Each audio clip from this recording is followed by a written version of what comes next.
Bom dia, vamos ler Efésios 4, capítulo 4.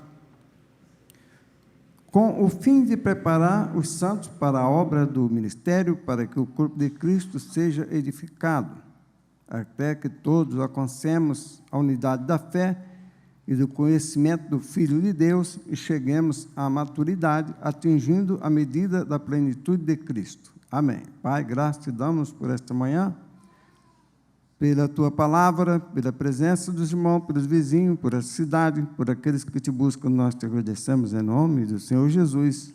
Amém. Podemos sentar?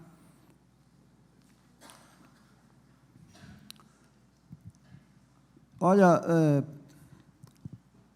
vocês foram no encontro, né? Foi bom, não foi? Você foi? Bem, tá, e você foi? Ah, não foi? Tá com um sorriso de quem foi? Ah. Tá bom. Bem, então vocês viram ali que Paulo fala sobre a maturidade. E o que está ali subentendido é que a pessoa precisa conhecer a Deus.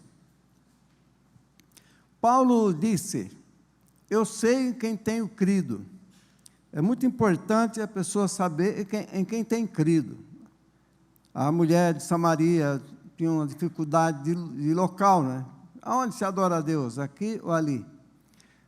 E Jesus disse que Deus é Espírito, e se adora em Espírito, e não importa nem mesmo o lugar. E Paulo, quando disse isso, eu sei que eu tenho crido, ele usa duas palavras-chave. Uma é conhecer e outra é acreditar, é confiar. Querer conhecer a Deus é uma busca que faz parte da natureza humana. Sempre as pessoas estão buscando conhecer a Deus. Os sábios escreveram muitos livros sobre conhecer a Deus. E alguns chegam a dizer: bom, Deus é o ser supremo, o ser necessário.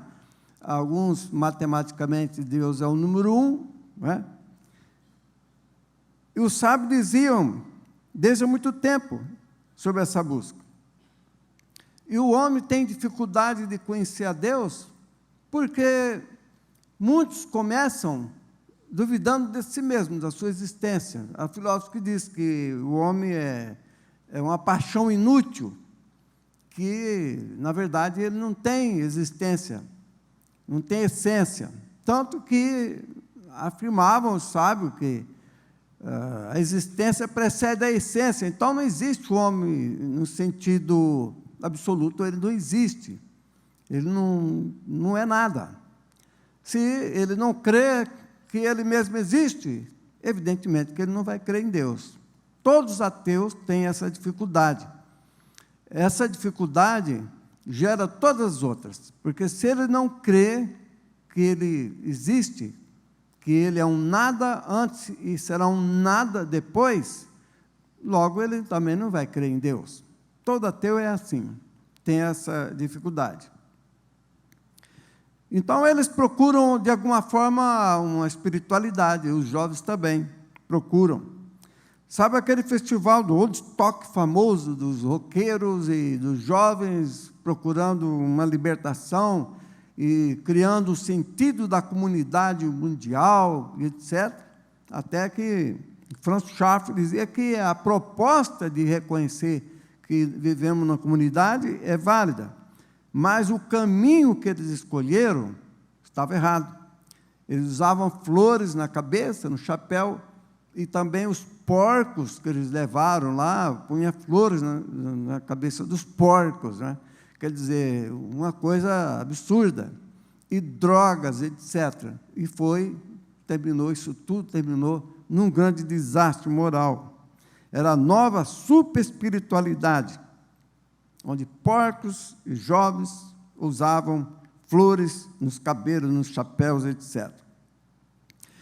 Quer dizer, veja que os filósofos fracassaram, os sábios fracassaram na questão de saber quem é Deus. A mulher samaritana tinha uma certa dificuldade de local, e eles tinham uma divergência ali, Samaria e Jerusalém, de quem é Deus. Tinha umas lutas, pequenas diferenças de locais, etc. E Jesus fala que Deus é Espírito. Porque os deuses filósofos termina sendo uma ideia. Quer dizer, Descartes dizia que a ideia de Deus que estava nele, então, olha, a ideia de Deus que estava neles só pode ter sido colocada através do próprio Deus, mas era uma ideia. Deus não é uma ideia. Então ele ficou pela metade do caminho, um terço do caminho, no começo. Deus não é uma ideia, isso vem de Platão. A coroa das ideias de Platão era Deus. Então ele falava teós no sentido de coroar todo o edifício filosófico dele. Quem fechava tudo? Deus. Mas ele, digamos, ele sabia o que era uma ideia. Todas as ideias de Platão se concluía no teós, no Deus, mas era claro que ele não sabia muito bem o que estava dizendo, em certo sentido, né? E o Deus dos filósofos, então, não era e não é o Deus do judeu. Friedrich Nietzsche, 1814, diz: Deus está morto. Como ideia platônica, Deus acabou, quer dizer, aparecia e desaparecia. Descartes defendeu em 1600 a ideia também de Deus. Assim era todos, tinham uma ideia de Deus. A ideia de Deus que está em nós. Mas e daí? Não é isso que realmente ia revelar Deus. Enfim, o Deus dos filósofos é apenas uma ideia e nunca uma revelação, porque eles resistiam à revelação. A segunda parte, o segundo tópico é sobre respeito do Deus dos hebreus. Para se conhecer a Deus, tem que buscar com os judeus. Quer goste ou não dos judeus, é lá mesmo que se busca. Jesus era judeu, a propósito. Então, os judeus aprendiam, desde cedo, a buscar a Deus, dizendo o nome de Deus, exercitando até mesmo a memória. Em Deuteronômio 6, 3, 4, eles recitam para as crianças e para eles mesmos. E nas reuniões, eles diziam: ouve Israel, Adonai, nosso Deus, Adonai é um.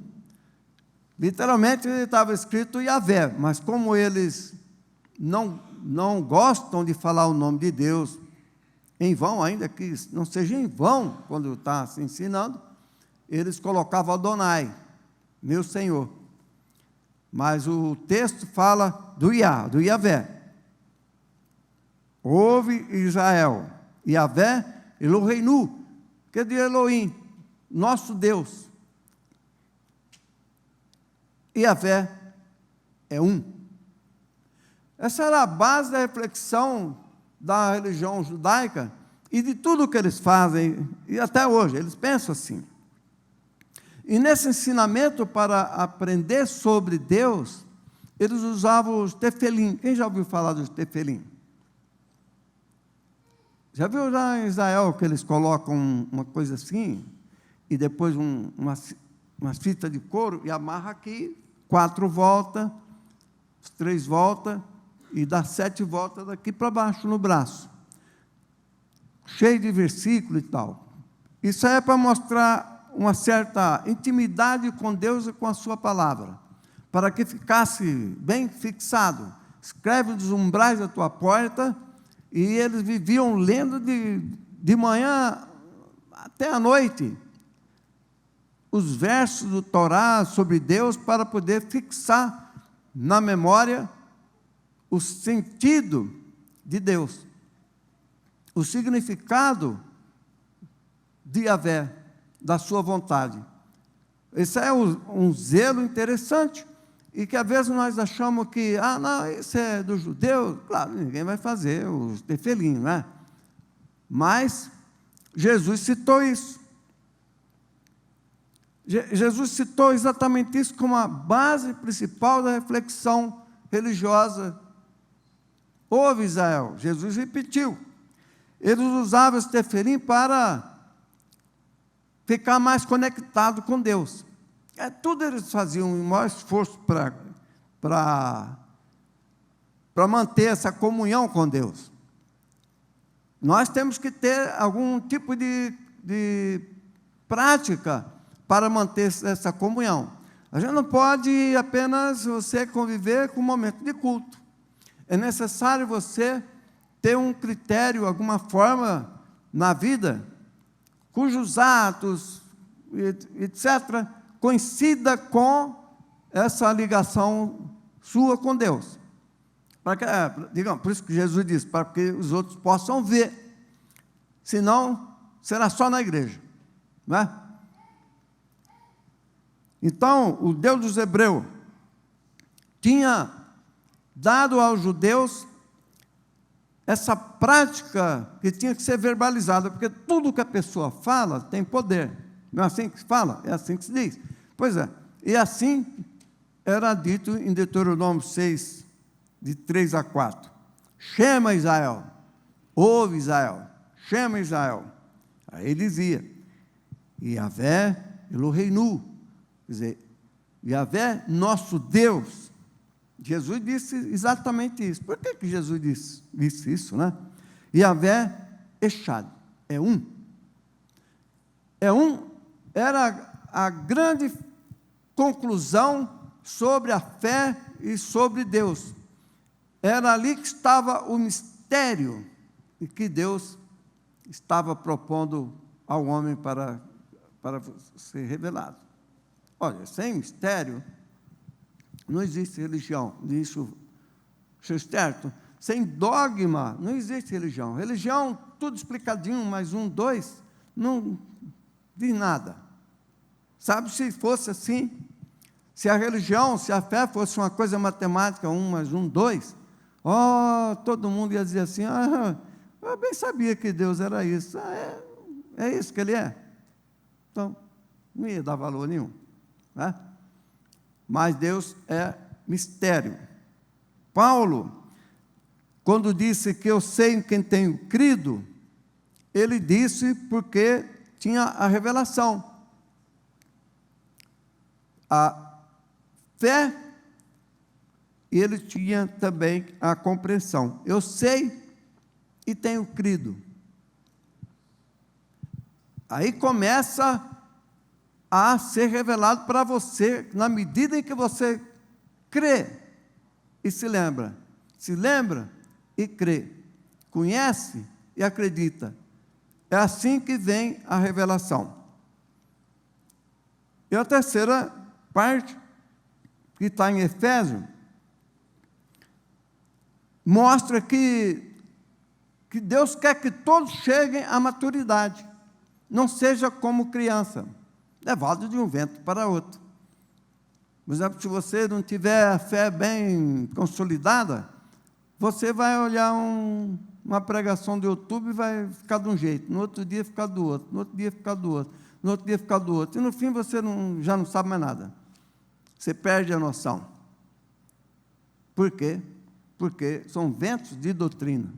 Aliás, tem muito rapazinho ensinando no YouTube, né?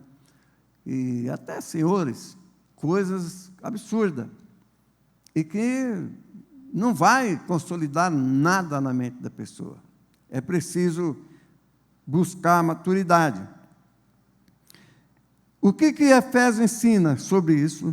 Primeiro, a unidade da fé. A fé é uma só. Não existe fé católica, fé protestante, fé isso, fé aquilo. É uma só. Uma só fé. Para o conhecimento do Filho de Deus. Essa fé e essa edificação para o conhecimento de Deus.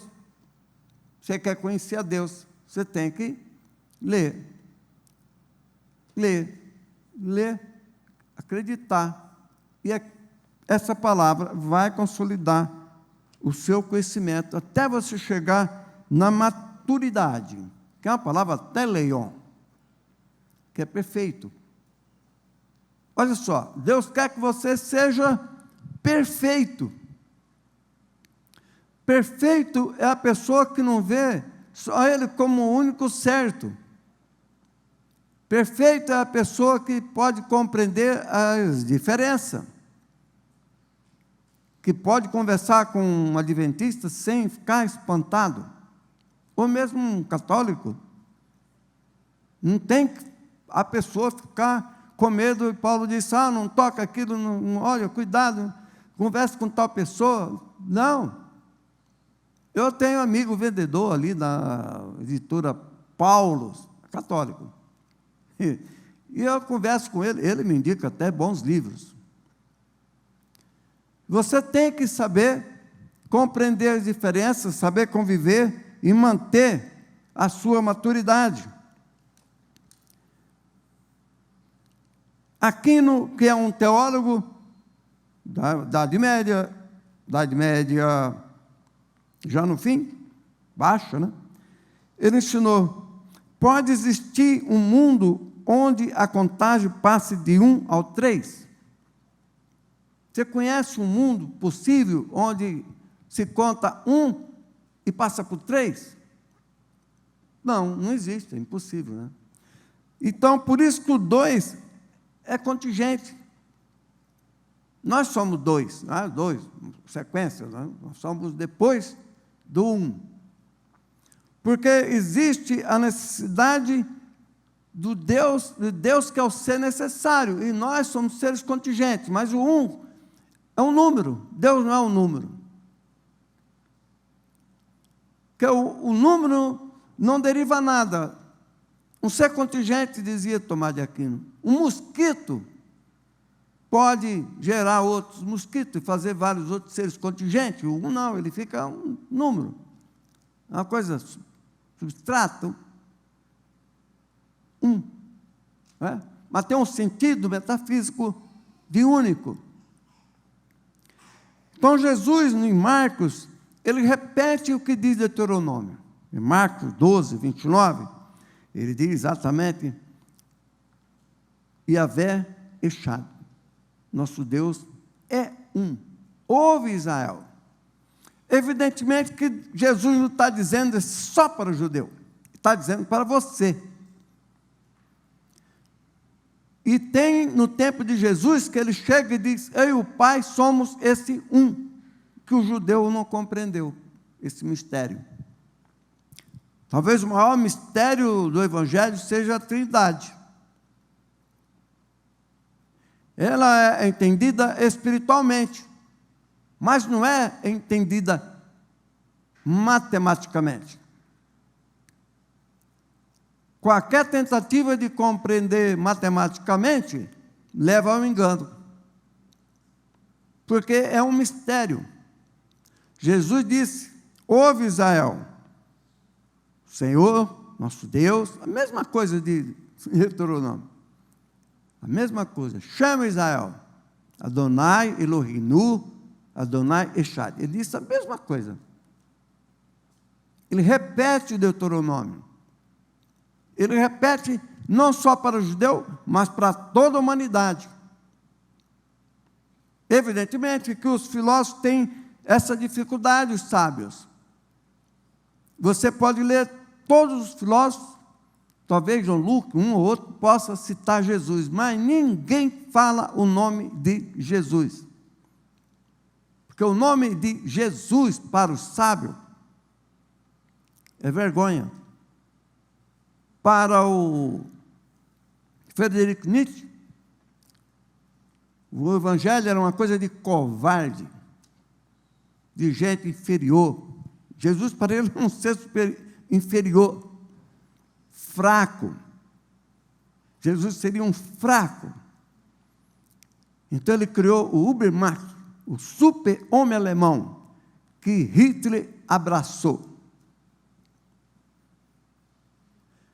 Então, você vê que os sábios resistiram a esse conhecimento.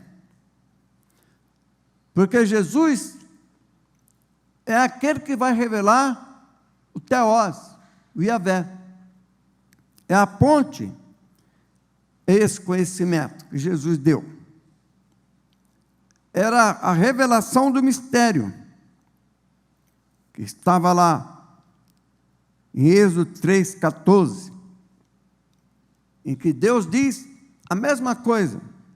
Eu sou quem sou. Não tem uma explicação matemática.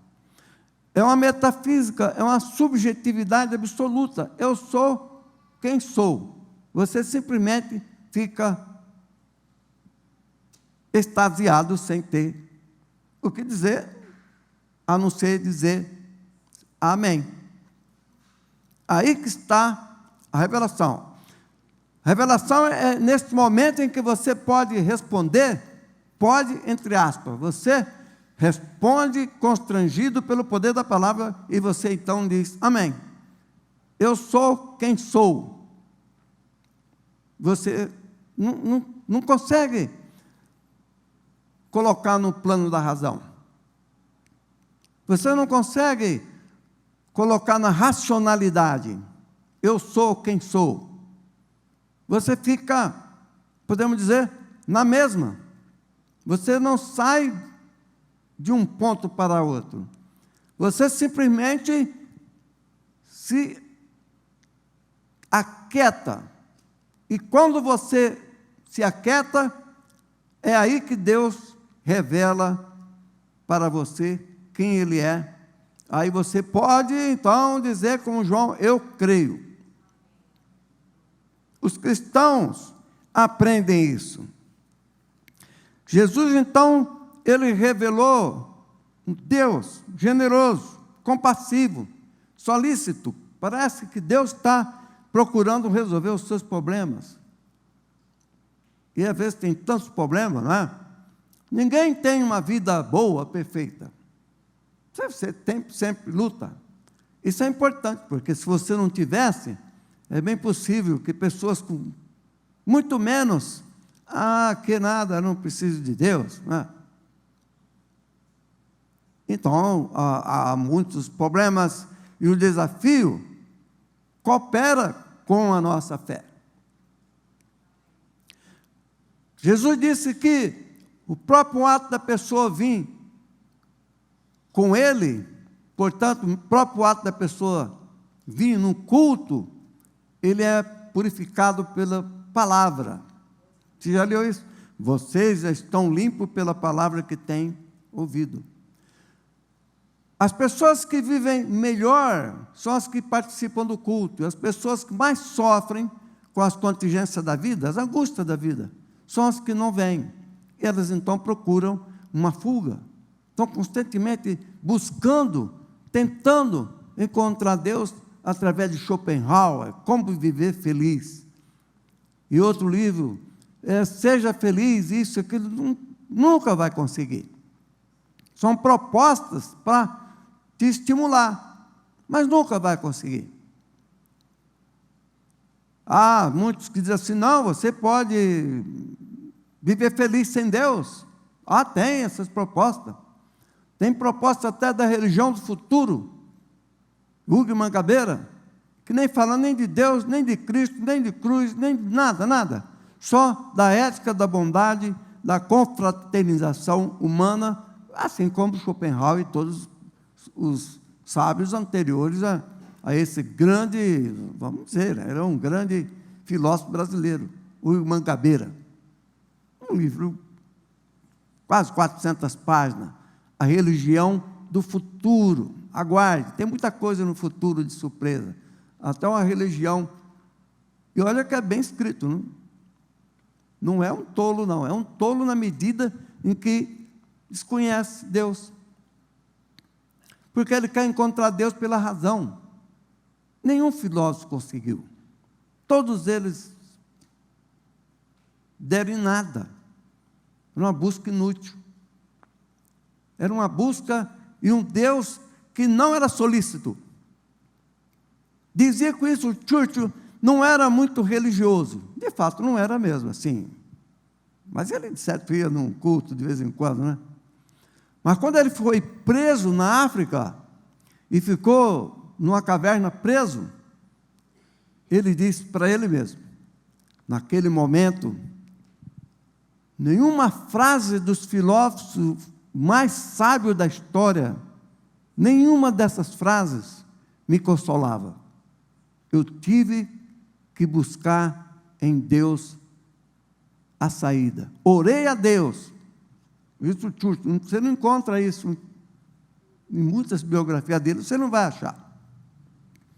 Orei a Deus. Ele disse, pelo visto, minha oração foi prontamente atendida. A porta se abriu. Ele podia ter pensamentos positivos.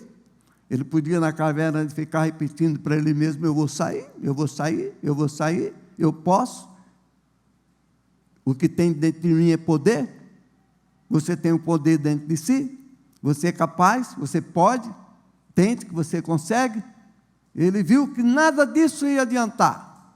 O primeiro-ministro reconheceu que àquela hora só Deus poderia livrá-lo, e ele orou, e ainda disse, e pelo jeito, ele tinha um jeito engraçado de falar, né? E pelo jeito, minha prece foi ouvida instantaneamente. Olha só. Então, isso se chama revelação. Tomás de Aquino, então, ensinou que não era um número nesse sentido geométrico, matemático, mas Deus era o ser necessário. Jesus, a única vez que Jesus disse, crê-me, John Wesley notou que, quando Jesus falou essa palavra, crê-me, pisteu é moi, crê-me, crê-me, pode acreditar, Jesus disse, creia-me. Ele disse isso para a mulher samaritana. E ela creu. Logo ela então disse, vejo que tu és profeta. O coração dela foi tocado. Aí começa a revelação, está vendo? Ela adorava ali, entre os samaritanos. Mas estava confuso quanto ao lugar, confusa. Jesus disse, crê-me. Ela creu, na hora. Ela então disse, vejo que tu és profeta. Então logo o seu coração foi tocado. O conhecimento de Deus vem pelo toque sobrenatural no coração. É um mistério. Olha, eu estava falando sobre mistério numa conferência, aí eu estava falando, caramba, que eu me lembrei de um texto muito interessante, que eu deveria ter falado lá, né? Mas que Jesus prega uma parábola, e os discípulos ficam assim, né? O que será que ele está falando? Pergunta um para o outro, o que será isso, hein? Aí Jesus diz lá, então, o texto, que em particular, no discipulado, ele explicava os mistérios do reino de Deus. Não é interessante? Era no discipulado. Não era no culto, não era na proclamação da parábola, era no discipulado, no particular. O discipulado é um ensino particular, onde os mistérios são revelados. Às vezes por isso que às vezes você já pode ser já muitos anos de crente, mas às vezes se você sentar com os discípulos novos ouvindo alguém ensinar, você vai descobrir que você não sabe tudo, não. Só quem ensina e se dedica descobre os mistérios de Deus e que não sabe tudo. Então Jesus dizia os mistérios, por isso que era a doutrina secreta de Jesus, e ninguém sabe exatamente o que era, porque ninguém escreveu o que ele disse secreto para eles. Mas você pode imaginar. Então, crê-me. Então, Jesus cita aquela frase de Deuteronômio, às vezes de forma um pouco poética, mais atualizada. Então, ele diz que Deus é Espírito, e em grego é pneumaotheos. Espírito é Deus. É Deus. Porque nós diríamos assim, né? Deus é Espírito. Mas lá começa a frase assim, pneumaotheos, Deus é Espírito. Ele está dizendo, aquilo que foi semeado nos filósofos mais antigos, antes de Sócrates, que é o Parmênides, quando ele começou a tentar a chegar no conhecimento de Deus, e dizia, Theos einai, Deus é. Porque Deus ama a todos. E os hebreus diziam, Yahvé, Elohim, Senhor nosso Deus, é um. E olha que essa palavra Elohim, que vem de Elohim, cujo sentido é deuses, sabia? Intrigante, né? Porque Eloá é Deus, é um singular. Mas Elohim é deuses. Isso choca, não é? Mas Jesus usou exatamente isso. A criação foi feita por deuses, no sentido que é Deus Pai, Filho e Espírito Santo, ali, misteriosamente, um.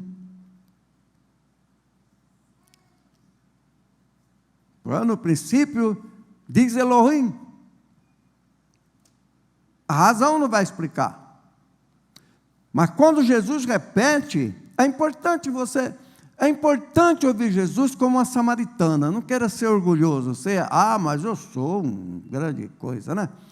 A samaritana ouviu, Jesus disse, crê-me, Elohim é um. O Senhor nosso Deus, Elohim, é um. Mas depois Jesus disse, eu e o Pai somos um. Elohim é um plural de unidade. Echad é um plural de unidade. Sou um. E quando a pessoa vai avançando nesse mistério, é aí que ele vai compreendendo, não perfeitamente compreendendo. Talvez aí vale mais o sentimento, o feeling, do que racionalidade. João Wesley falava, vamos sentir meu coração aquecido. Em Lucas 10, 21, diz que a luz revelada para os gentios e a glória de Israel. A luz revelada, Apocalipse, revelada para os gentios. Quer dizer, essa luz vem para todos os gentios, todos nós, que tem o poder da revelação da pessoa de Deus.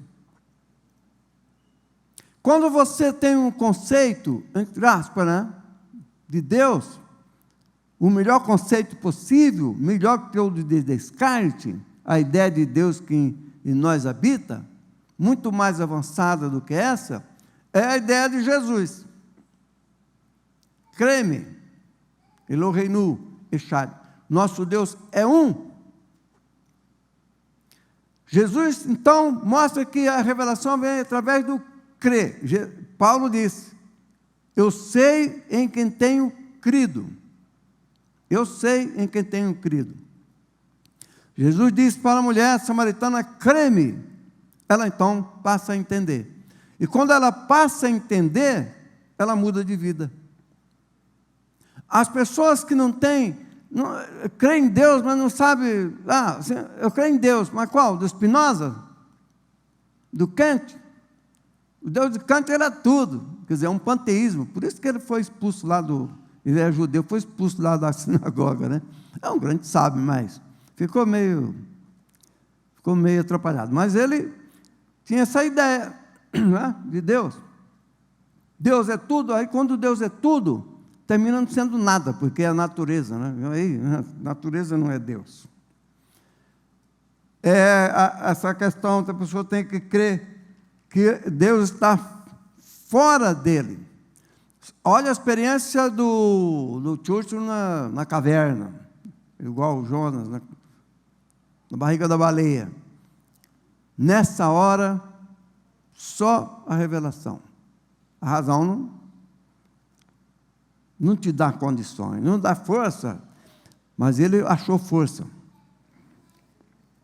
O homem, ele tenta se comunicar com Deus, ele procura.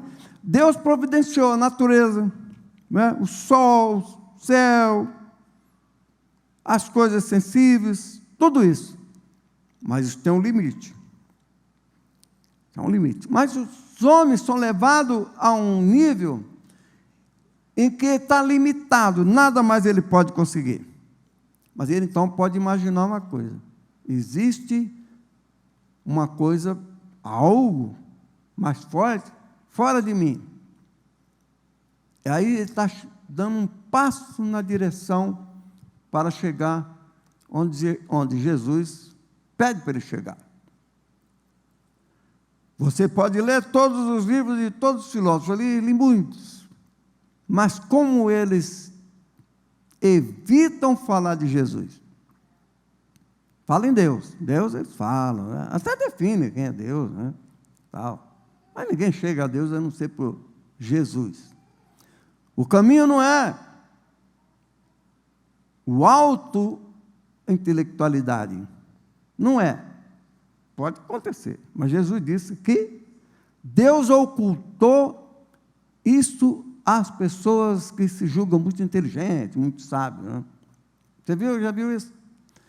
Graças te dou, Pai, porque ocultaste isso aos sábios. Sabe quem são sábios? Schopenhauer, Nietzsche, Descartes, Einstein, e todos esses aí, Mangabeira, e todos esses são sábios. Mas Jesus disse que Deus ocultou isso dos sábios e revelou aos pequeninos. A pessoa pode ser sábio e ser pequenino. Mas se ele for apenas querer ser sábio ou qualquer coisa, evidentemente que não vai receber essa revelação. Por quê? Se fosse possível, como eles acham que é, você acha livro de Schopenhauer, Como Viver Feliz, Epicteto do ano 1700 a.C., etc., como ser feliz, como viver bem, viva despreocupado. Lá Epicteto tem, os chineses têm, Confúcio tem tudo isso aí. Mas Jesus mostrou que isso é exclusivo dele, esse conhecimento. Ninguém vem ao Pai senão por mim. Está tudo fechado, porta fechada para todos os sábios. É revelado aos pequeninos. Portanto, se você for muito culto, você tem que ser pequeno. Não adianta querer ser grande. E as pessoas, você pega as faculdades, o Francis Schaeffer dizia já em 1960, por aí, que estava tudo secularizado. As faculdades, nem vamos, né? Não precisa ser de filosofia e letras, não. Matemática, tudo secularizado. A pessoa aprende matemática e acha que Deus está na matemática, né? E tem uma coisa, isso é antigo, hein? Sócrates ensinava isso, Platão, entre o par e o ímpar. Quando chega o ímpar desaparece e vira par. Aí chega mais um, vira 3, se transforma em ímpar. Aí ele dizia, assim, quando a morte chega, a vida se vai. E terminava concluindo que Deus estava nesses números. Mas não está. Jesus disse que não. A Torá que Jesus repetiu, mostrou que não é assim. Primeiro é ouvir. A fé vem pelo ouvir. Está lá em Romanos. E ouvir a palavra de Deus. Chama Israel, ouve. Jesus fez exatamente isso. Paulo tirou de Jesus. Paulo não descobriu coisa nenhuma, né? Claro, não podia descobrir. Paulo estava citando Jesus. A fé vem pelo ouvir. Chama Israel, ouve Israel. Paulo dizia, olha, a fé vem pelo ouvir. Ele só esqueceu de dizer que Jesus tinha falado, ouve Israel. Mas também ele não tinha o evangelho escrito, então ele depois que vou ler depois. Mas isso aí corria lá. Os primeiros 60 anos, era tudo verbal. Ninguém escreveu nada, pouca coisa, algumas notas, dito de Cristo, cada um falava com o outro e tal. E as pessoas só de ouvir, só de ouvir. E hoje está muito facilitado. Jesus, então, disse isso, que é para a pessoa saber e falar para os outros. O caminho da revelação, que é a revelação do mistério. Revelação é a revelação do mistério. Coisas que estão escondidas. Jesus, veja só, Jesus fazia o discipulado secreto. Secretamente falava para os discípulos, explicando detalhes que para eles, para vocês vão revelar os mistérios. Eles sabiam muita coisa. Depois Pedro escreveu muita coisa, não tanto, não escreveu, etc. Então vamos ficar de pé. A propósito de cantar, o louvor estava muito, digamos, vamos dizer assim, falar muito bom, é meio sem palavra, mas estava, digamos, bem sobrenatural, né? Melhor. Não estava? Não é mesmo? Eu estava lá assinando os livros lá, e só de ouvir, porque profundidade, é uma letra simples, né? Mas a profundidade do louvor, isso é revelação. É que Deus fala aos corações, através da música. Escuta o Sebastião Bach, quando aquela sinfonia sobre a cruz. Ele diz, os versos, olha ele, quem? Que carrega o madeiro. Olha ele como um sofredor. Aí você vê, eles também fizeram música bem profundas, né? É a certeza do crente, esse hino. A primeira estrofe, né? Não sei por que de Deus o amor a mim se revelou. Você vê que a pessoa, sendo sincera, ele não sabe por quê. Você não sabe por quê. Por que você, determinado dia, cruzou com alguém e falou assim, vamos ter um estudo na sua casa, vamos estudar a Bíblia, etc. E você não... No fundo, você diz assim, não sei por que de Deus o amor a mim se revelou. Não é? Igual isso aqui.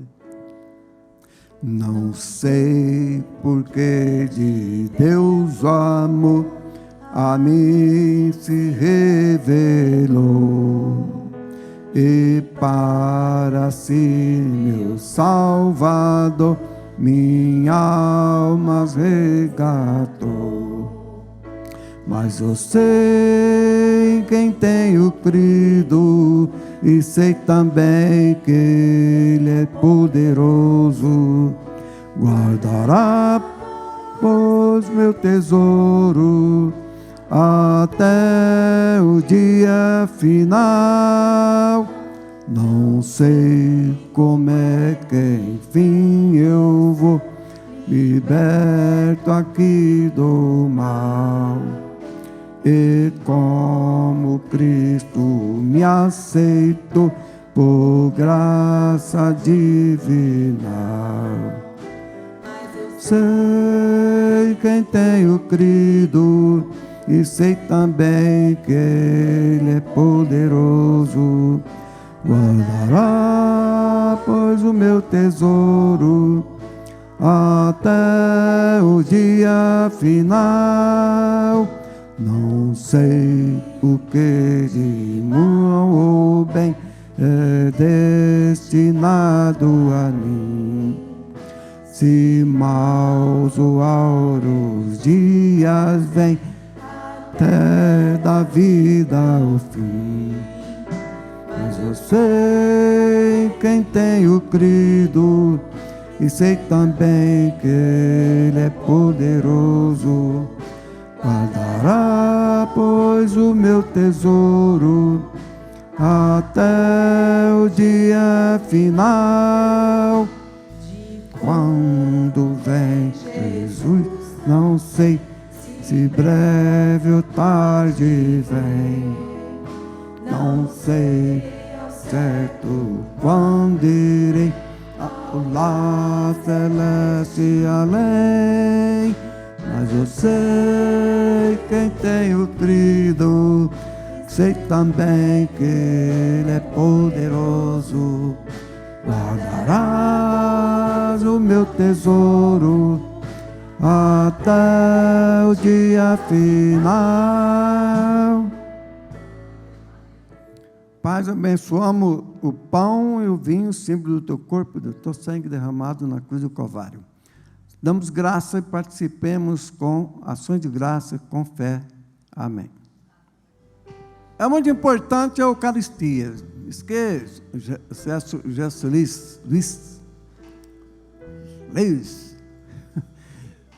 Luiz dizia que é só o fundamento da cristandade. Entre eles, o fundamento é a Eucaristia. São coisas materiais com um grande significado espiritual. Eucaristia. Algumas pessoas chamam de Santa Ceia, né? Então veja a importância que tem, que Jesus disse, isto é o meu corpo. Aí você diz assim, mas não é, mas ele diz que é. Aí você explicar, não tem como explicar. É mistério. Então ninguém tem que ficar preocupado, não, isso parece católico, né? Porque católico diz, né, o corpo de Cristo. Então certo, é mesmo. Isto é o meu corpo, não tem interpretação e dizer, não sei o quê, fazer um comentário bíblico de 100 páginas para dizer que não é. Pronto, né? Então, isto é o meu corpo, disse Jesus, dado por nós, comamos e sejamos agradecidos. O cálice da nova aliança, sangue derramado na cruz do Calvário, bebamos e sejamos agradecidos.